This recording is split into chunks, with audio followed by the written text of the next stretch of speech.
ભરૂચની જંબુસર ચોકડી પર રિક્ષાની ઓવરટેક કરવા જતા રિક્ષા ચાલકે સાઈડ ન આપતા બાઇક ચાલકોએ આગળ જઈ બાઇક ઊભી રાખી રિક્ષા ચાલક સાથે ગાળાગાળી કરી માર મારતા મામલો પોલીસ મથકે પહોંચ્યો હતો।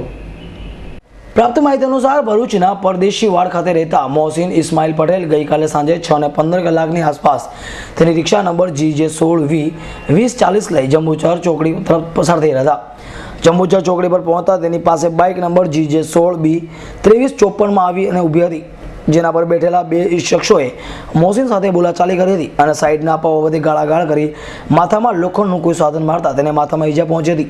બનાવને પગલે જંબુસર ચોકડી ખાતે લોકોનું ટોળું એકઠું થઈ ગયું હતું, જેના પગલે હુમલાખોર બાઇક ચાલકો ભાગી ગયા હતા। ઘાયલ મોહસિનને સારવાર અર્થે ભરૂચ હોસ્પિટલ ખાતે લઈ જવામાં આવ્યા હતા।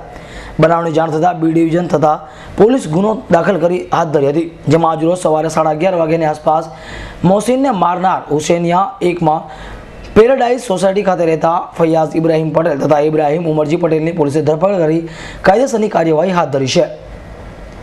અવી સૈયદ S9 ન્યૂઝ ભરૂચ।